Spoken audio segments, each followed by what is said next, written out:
of the sweet potatoes. I'm expecting the temperatures to dip down to 32. So I figured now is as good a time as any. Oh, look at that yellow jacket. As to harvest. Oh, that was a big one. Whoa, Nelly, good night. How big is this one? There's another one underneath that one. You see it? Oh my goodness. In the corner? Yes.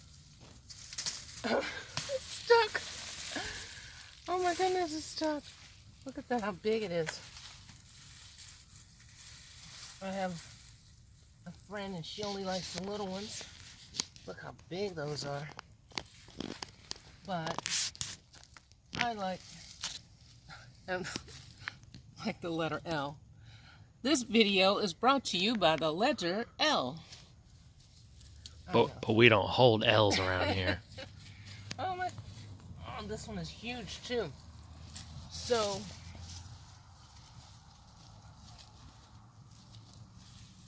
there's lots more, but I hadn't done a video in a while. Put some more of these that I harvested earlier just to show you.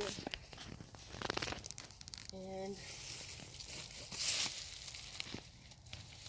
so that'll probably be my thumbnail that you can see once I get them all out of the ground. But I hope everything is well with all of you, and that if you're in the United States, you have a wonderful Thanksgiving Day celebration. Bye.